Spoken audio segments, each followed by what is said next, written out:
শিক্ষার্থীদের শিবির ট্যাগ দেওয়া, ঢাবি শিক্ষকের বহিষ্কার দাবি। কোটা সংস্কার আন্দোলনে অংশগ্রহণকারী জামাত শিবিরের সম্বোধন ও মামলার হুমকি দেওয়া অভিযোগে ঢাকা বিশ্ববিদ্যালয়ের সমাজবিজ্ঞান বিভাগের শিক্ষক আকম জামাল উদ্দিনকে স্থায়ীভাবে বহিষ্কারের দাবি জানিয়েছেন বিভাগের শিক্ষার্থীরা।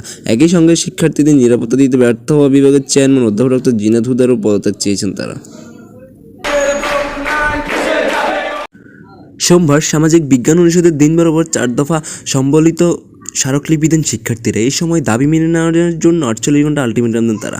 দাবি না মানা পর্যন্ত বিভাগ কোনো কার্যক্রমে অংশগ্রহণ না করা অবিলম্বে আহমদ জামাল উদ্দিনকে বহিষ্কার ও চেয়ারপারসন জিনাত হুদাকে পদত্যাগ করার দাবি জানিয়েছেন শিক্ষার্থীরা আরও বলেন, প্যাসিভিদে হাসিনা সরকারের পতন হলেও তার দোসররা এখনও দেশের অধিকাংশ প্রতিষ্ঠানে আধিপত্য কায়েম রেখেছে। সামাজিক বিজ্ঞান বিভাগের চেয়ারপারসন জিনাত হুদা স্পষ্টতই প্যাসিভিদের দালাল। আমরা এই বিভাগের শিক্ষার্থীরা অবিলম্বে তার পদত্যাগের দাবি জানাই। তাছাড়া আকম জামাল উদ্দিন কোটা সংস্কার আন্দোলনে শিক্ষার্থীদের প্রকাশ্য হামলা মামলার হুমকি দিয়েছেন। তিনি শিক্ষার্থীদের জামাত শিবির ট্যাগ দিয়েছেন। তিনি পরীক্ষায় শিক্ষার্থীদের দেখে নেবেন বলেও হুমকি দিয়েছেন। অবিলম্বে তাকে সমাজবিজ্ঞান বিভাগের সব ধরনের কার্যক্রম থেকে বহিষ্কার করতে হবে।